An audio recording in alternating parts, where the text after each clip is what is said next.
Business Promotion!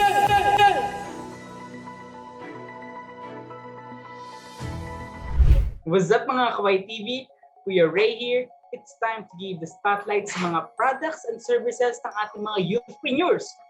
I-check nyo na mga sumusunod because here in YTV WErk, we support your hashtag by your mind goals.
Want to see your poster or video ad here in YTV?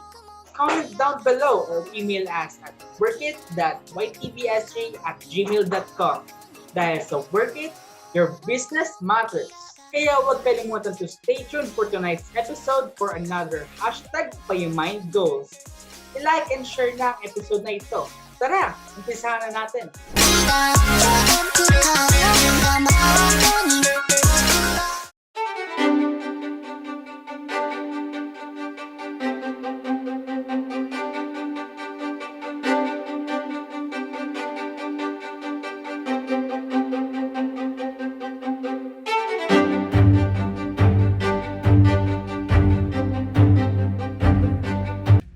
Isang glowing na gabi mga ka-YTV.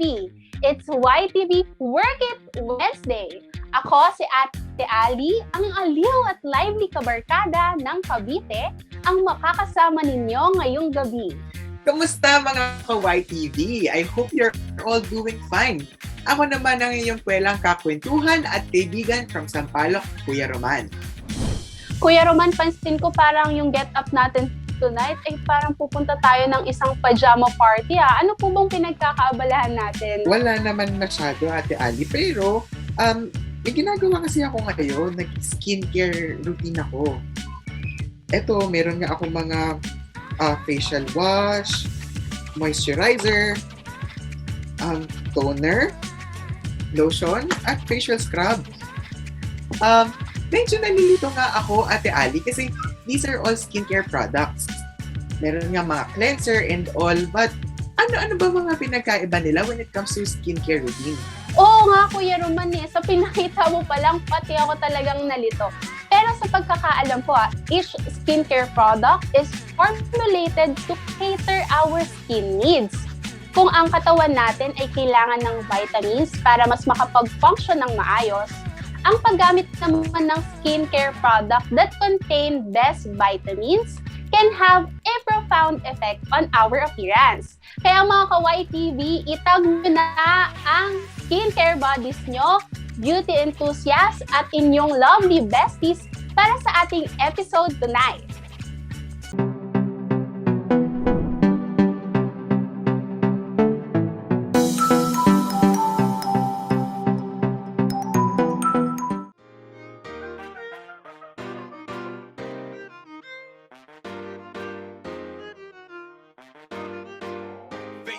Entertainment.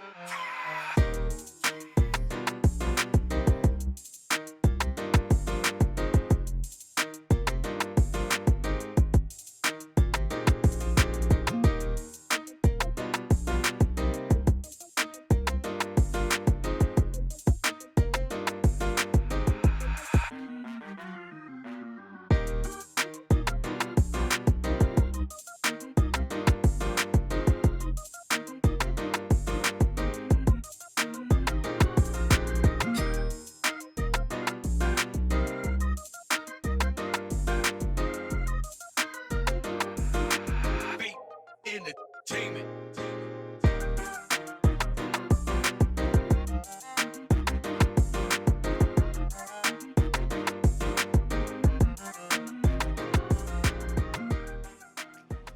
Kuya Roman, alam mo, nowadays, there are a lot of skincare products to choose from in the market. Lalo na nung nagsimula ang glass skin craze. Tayong mga consumer, gusto natin i-achieve yung uri ng clear skin na to o mas kilala sa tawag na glass skin effect. How about you mga ka-YTV? Kindly share your recommended skincare products sa ating comment section. We would love to see and try your suggestions, kaya don't hesitate to comment below. Mga ka-YTV, gusto na namin malaman ano ang pambato nyong skincare products. At alam mo, Ate Ali, ang skin ang largest organ sa ating katawan.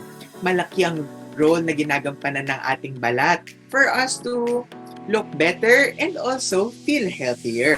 Remember that our skin is a great indicator of our health. So dapat alagaan din natin ito. Kaya nga Kuya Roman, self-care is fun. At tara na and let's have a glimpse of how to use these skincare products and what they are for. Join us as we discover the beauty and success story of GP Cosmetics. Sama-sama tayong ma-inspire dito sa Inspirasyon.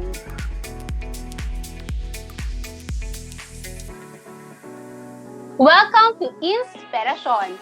Dito, ating matutunghayan ang success stories ng kilalang owners of long-running shops o famous businesses na related sa ating topic tonight, cosmetics and skincare. May we know po kung kamusta po kayo? How are you feeling right now po? I'm fine. I'm happy to be with you.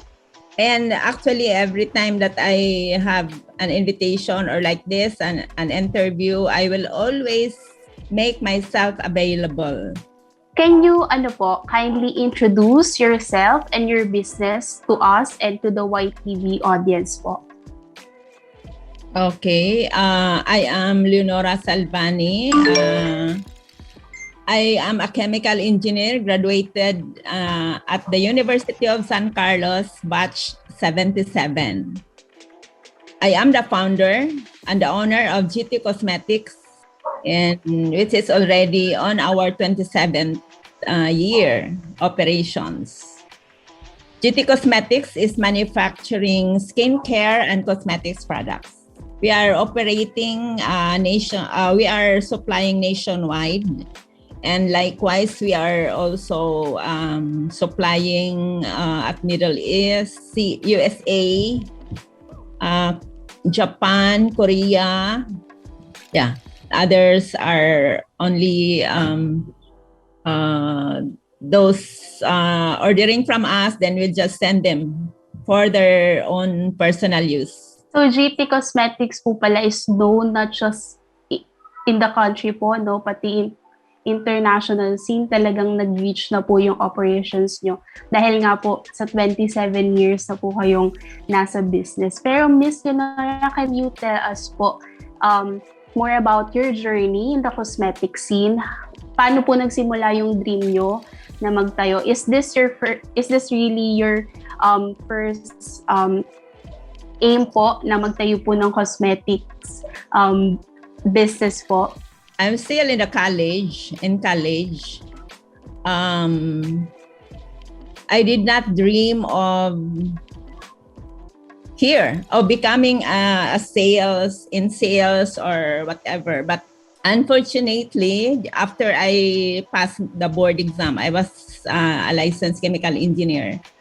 I sent out so many applications, but fortunately or unfortunately, all those who accepted my application are those in sales. And I was so naive during my college days. I only befriend with those people who approaches me or who come to me. I don't have the effort to make friends with those who are not or who don't have the effort to reach me out. So I have only a few group of friends. So I did not expect that I will be in sales, but because I think that was my destiny really, because in sales, I learned to deal with people, how to sell products, and a lot of things that I know. And then I was able to, open up myself to other people, I was able to communicate with them well. In fact, every time before I go to the client, I have to face in the mirror and then practice myself on how to communicate with them. While I was still an employee, I gave myself a deadline when I will be an employee. I won't be an employee forever. There should be a timeline to become an employee, because an employee is only working for somebody else to get rich, right? So Yes, I said myself that there will come a time that I will stop being an employee. So I prayed to God that I hope I could have a business, I mean, a way of living, a clean one to feed my family, And then it was after some time, God answered me. It was in 1994 that God answered me, 2 birds in 1 bullet. You know why? It's because God gave me a business, a manufacturing one, and that was so clean, the business was so clean, and at the same time, I am practicing my profession. So I realized, God has answered my prayer. So what I did first time is, while my industrial business was still up, and then I am developing the manufacturing, the cosmetics manufacturing. I promised to God that once I will be stable with this new business, then I will really give up the other one. So that's it, And it took me sometime in 2001, 2002. That I really give up our industrial business, although there are still some customers who are calling us for the goods that they want. So I just give it to my friend. You just carry this one, because I feel so guilty. While I was still starting the cosmetics, and don't you know that my capital there is only 500 pesos. Why I said 500 pesos? Because during that time, we are only up to ourselves, surviving with ourselves only, through ourselves. With that 500 pesos capitalization, are you with someone else or is it by yourself na tinayo niyo po yung GT Cosmetics? Yeah, actually there was somebody that somebody is coming from Gondi. I think that was Gondi Gosyo. He was a lecturer here for the business startup. Then he told me, don't you like to go into manufacturing or making cosmetics products? Then I said, because during the time also, during that time, I am fan of using the cosmetics. Then I said, oh, why not? So with that 500 pesos, we bought during the time, the pail of 20-liter pail of coconut oil is only 125. This time it's already more than 1,500. Oh. So inflated na po talaga yung prices tong yes, mga ingredients you have 500 po, no? now, and it will take you 27 years to be in my place now. Anyway, so we started on that. Then after that, we made the soap, and the soap is our very first laboratory work, making a soap. And then I know that making soap is only what we did in school is only a basic. Then all you have to do is put some actives to make it something different and effective. So when we have the sample, then I have to give it to my friends. And then I said, oh, you try this one. And they said, oh, this is amazing. This is very good. Why don't you produce like that? So I did. And then after that, we started with dealership, direct selling. So I made a tabulation. Actually, during that time, for every amount that is coming from that business, I set aside the 10%. I put it in a box. Then every time that we go to church, then somebody will ask for alms. Then we will get it from there. And then I tabulated the sales, and then it was maybe a few months from there, maybe 6 months, or I don't know, 5 months or 6 months, I tabulated, and I got an average net sales of 20,000 a month. So during that time, 20,000 is big. So I said, this is good enough. So I manufactured some other products. Then that's the start.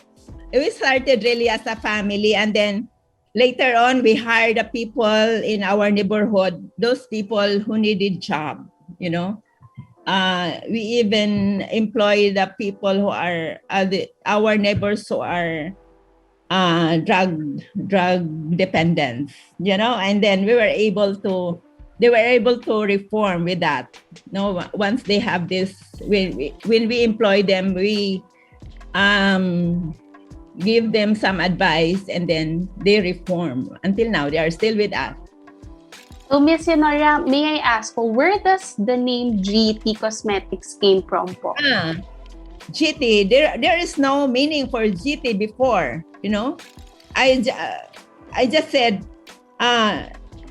just temporarily be named GT.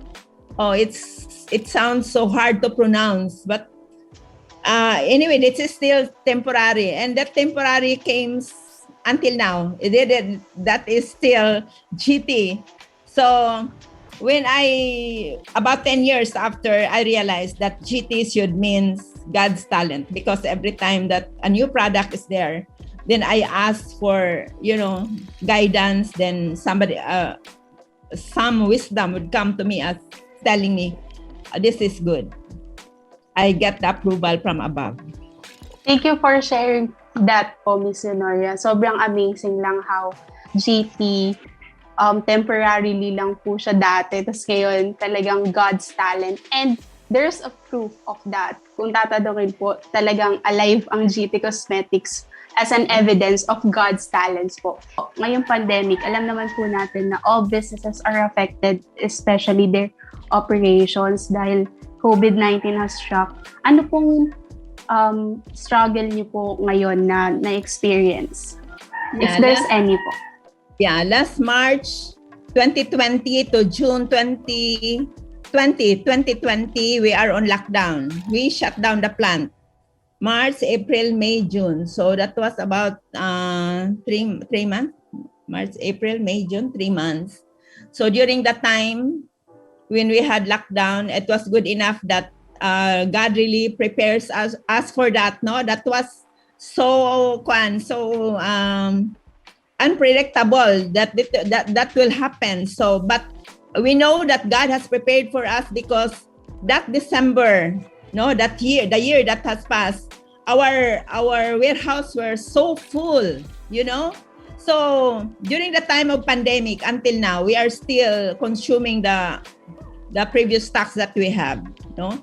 So lesser ang expense for the purchases.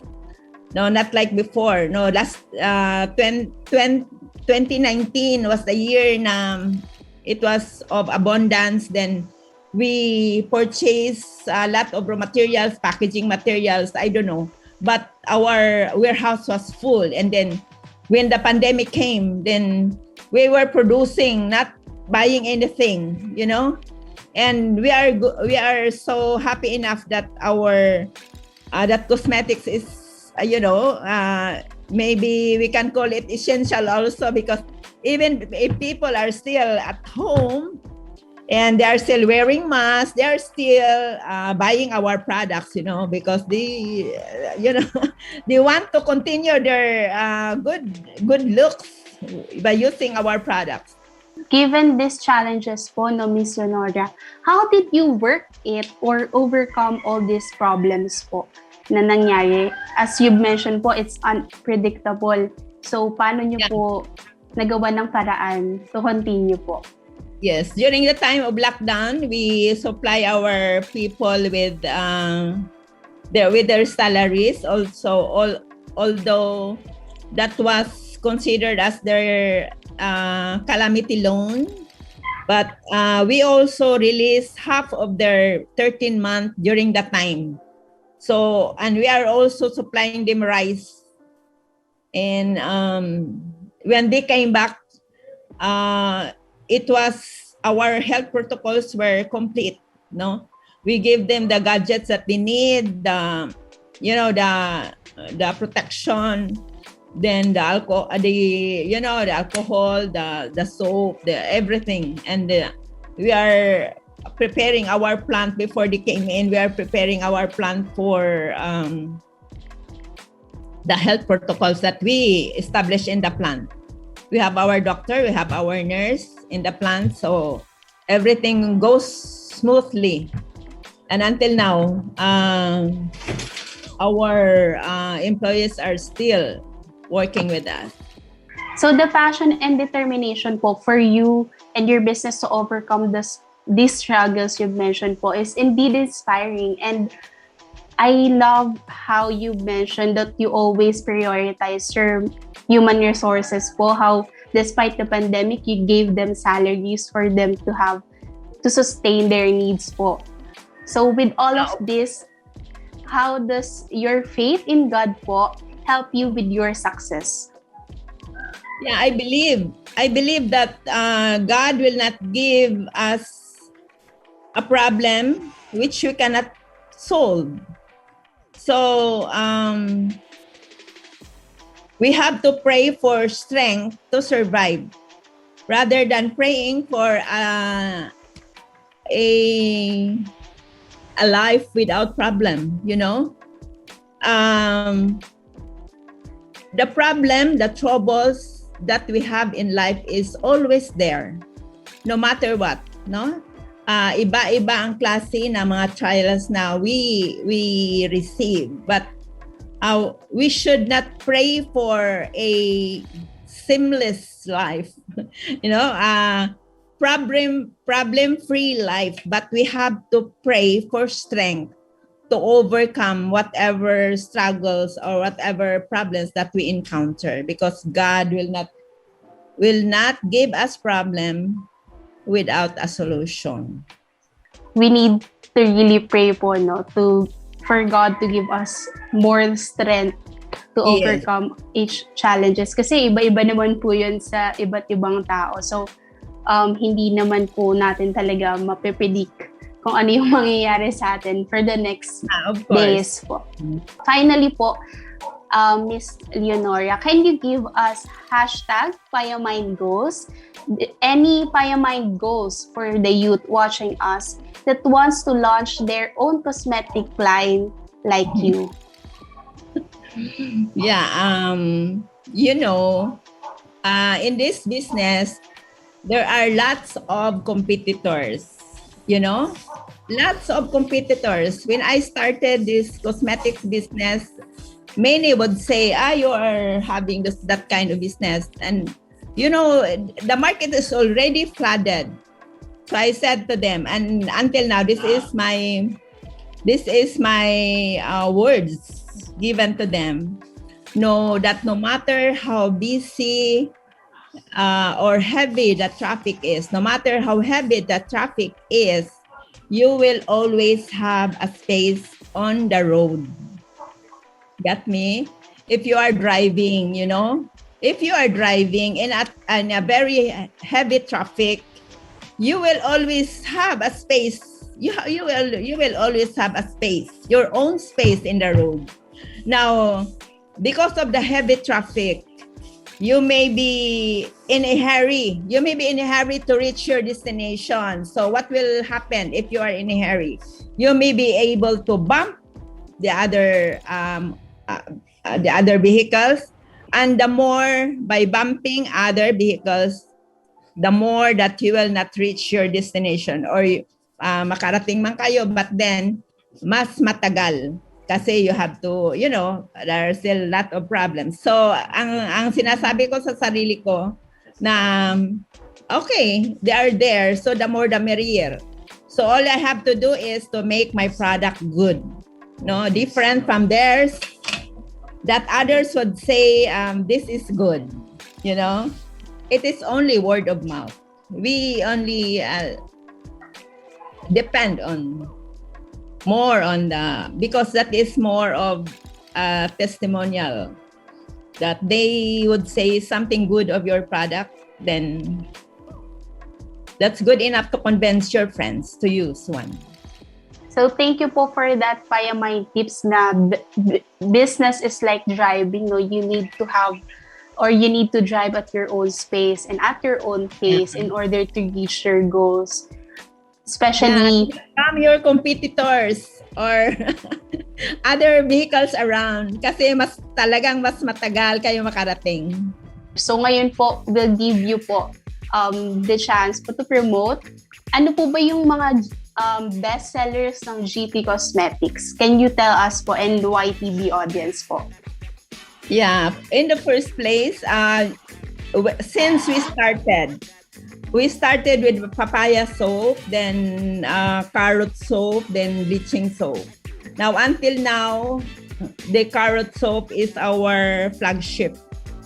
And then it is the bleaching cream, the night cream is one also. And then we have a new one, which is that there are top 5 of these products. We have the body serum, we have the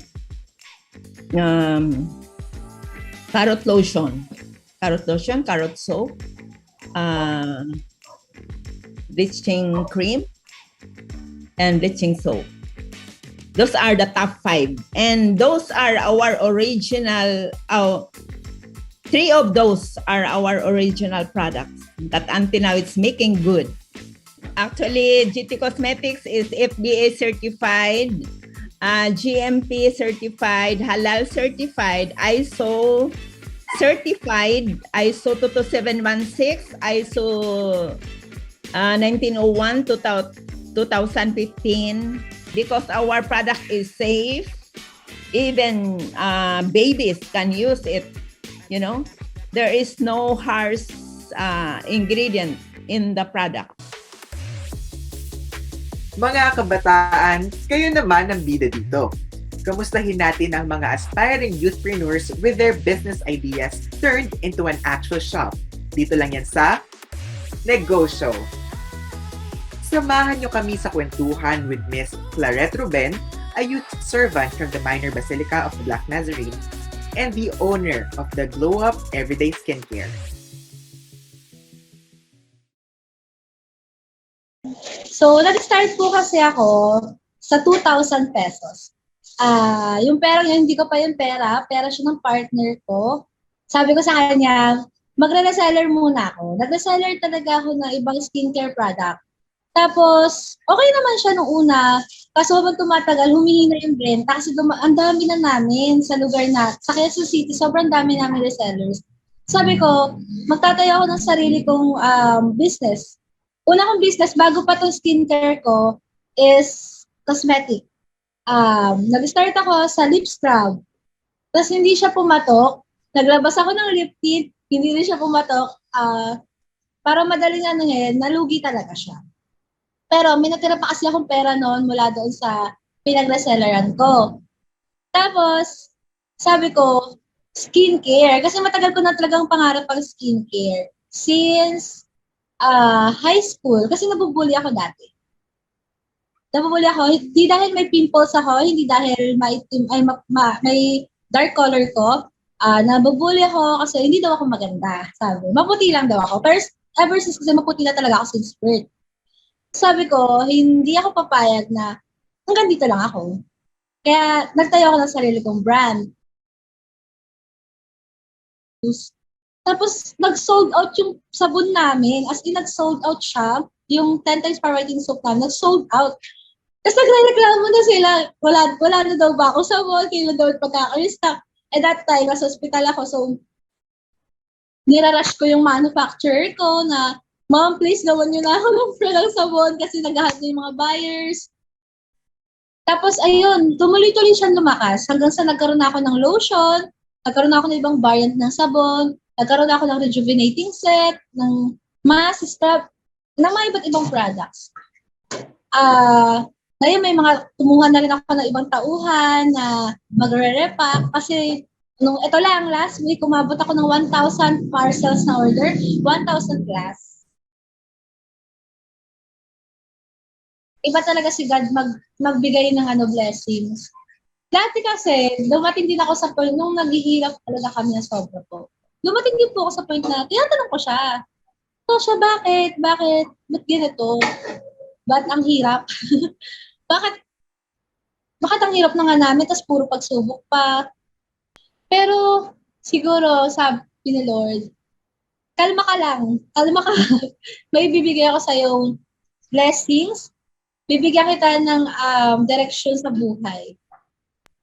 Iba yung blessings na binigay niya talaga. As in, hindi ko unexpecto. Dati, ni 100 wala ako. Ni magkano wala ako. Pero, pag si Lord ang nag-bless sa'yo, kapag kumapit ka lang sa Kanya, bibiyayaan ka talaga niya. Ako, hindi ako ganun kamadasalin po talaga. Opo, nagsiserve po ako sa Quiapo, pero hindi ko din masasabi na perfect akong tao, na 100% mabait akong tao. May mga nagagawa rin pong kasalanan. Normal naman yun sa isang tao. Pero, at the end of the day, hindi ko pa rin po kinakalimutan yung magdasal. Pasalamatan siya kapag may dumarating na blessings, na humingi ng tawad sa mga kasalanan ko. Hindi ko makakalimutan yun.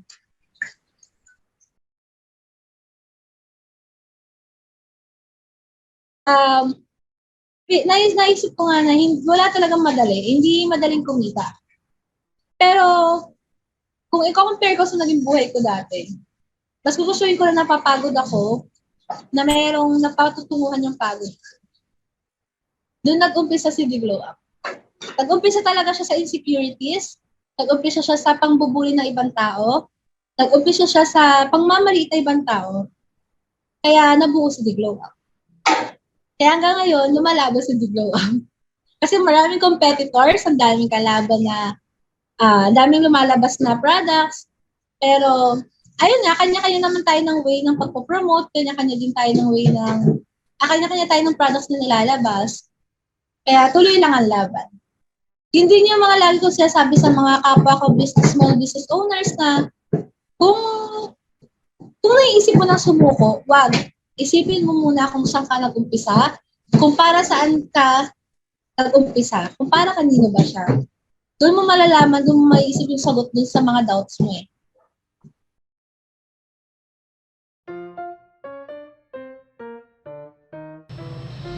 Hello mga ka-YTV! Nagbabalik tayo sa isa na namang Biswies.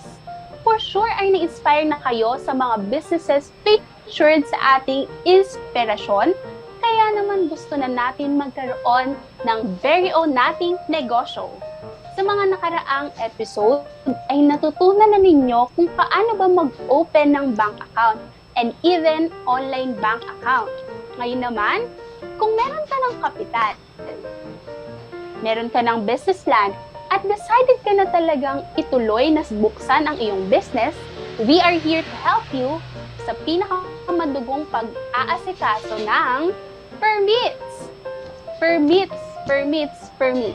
Ang permits ay kailangan para makapag-operate ang iyong business. Pero, bakit ba kailangan na registered ang iyong negosyo? According to Revenue Memorandum Circular or RMC number 60, series of 2020, all persons doing business and earning income in any manner or form to ensure that their businesses are registered pursuant to the provision of Section 236 of Tax Code. In short, kailangan mo talagang i-register ang iyong negosyo dahil maraming kinds ng business. Meron tayong partnership, meron tayong corporation. But for now, let's focus more on sole proprietorship. To start off, get your DTI registration. Valid ito for 5 years. You can visit DTI local offices or go to their website through bnrs.dti.gov.ph. Dahil kailangan mong i-identify ang territory kung saan nag-ooperate ang iyong business. Ito ay ang barangay, city or municipal, or kung regional o national ba ang operations mo. You need to also register your business name and secure your brand name. Pero, ano ba ang pagkakaiba ng dalawa? Ang business name, ito ay ang pangalang nakikita sa invoice, receipts, at legal documents. Samantala, ang brand name, ito ay ang logo at pangalan ng business na hindi dapat na gamitin ng iba, kaya kailangang i-register ito sa Intellectual Property Office or IPO. Pwede din itong online through ipopil.gov.ph. Second, get your barangay clearance. Ang requirements dito ay ang DTI registration, 2 valid IDs, cedula, at proof of address kung saan ang business mo ay nag-ooperate. Lastly, apply for mayor's permit. Ang requirements naman nito ay DTI registration, valid IDs, and proof of address where your business is located. Iba't ibang fees ang babayaran mo depende sa business na i-register mo. O mga ka-YTV, recap lang DTI registration, barangay clearance, at mayor's permit. Pero kapag tapos mo na ang lahat ng to, hindi pa tayo tapos. Dahil nga madugo ang pagkuha ng permit, meron tayong part 2 next week kung saan national level requirements naman ang ating pag-uusapan katulad ng BIR registration. Ako si Ate Ali, ang aliw at lively kawerkada ng Cavite. See you ulit next week. Dito lang yan sa Biswies.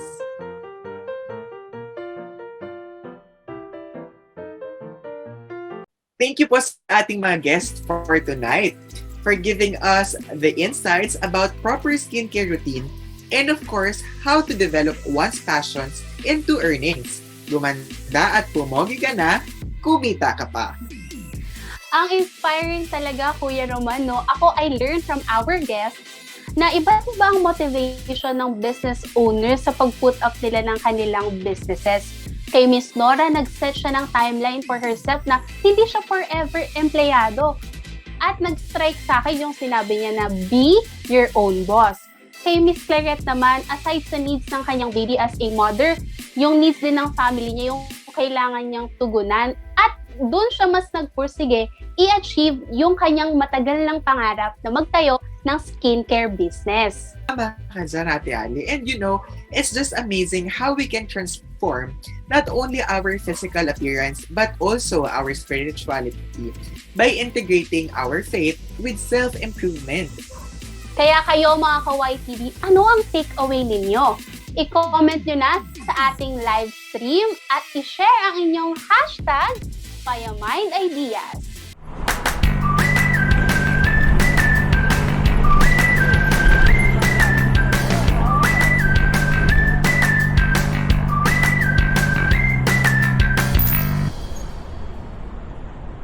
We are glowing because of God's love for us. Hi, I'm Ate Naomi, a promising newbie from Pasig City. Let us listen and reflect on our verse of the day that we should take. Psalms chapter 139, verse 14. I praise you, for all I am fearfully and wonderfully made. Wonderful are your works. My soul knows me very well. We are fearfully and wonderfully made by our God. God created us out of this love for us. We must take care of our bodies, our skin, and most especially, our souls. We must strive to be beautiful inside and out, praising God in our lives.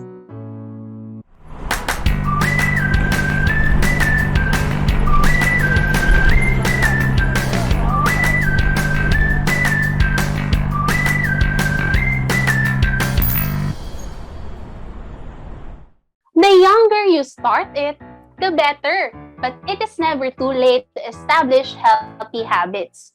Tayo lang dumiskarte and take a step towards your hashtag #PayaMindGoals. Maraming salamat sa pagsama sa amin at ganun din sa ating mga guests. Naway may napulot kayong aral at inspirasyon. Be better, braver, and business-minded youth. See you again next week dito sa YTV WErk It. Remember to tune in every 7:30 p.m. dito sa ACY Manila Facebook page and YouTube channel. Kindly click like, share, and subscribe at pindutin na rin ninyo ang bell notification para alam ninyo or updated kayo whenever we post new episodes or other videos. And remember to discover your countless opportunities, have hashtag #PayaMindGoals, and together, let's dream, pray, and work it. This is YTV WErk It. Bukas naman ang ating panoorin ang isa na namang nakakaantig na istorya ng isang kabataan sa YTV Stories. Dito lang yan sa usapang handog sa inyo ng mga kabataan, kasama ang mga kabataan at para sa mga kabataan. This is YTV, Youth TV, Your TV, Season 3.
YTV Youth TV, your TV.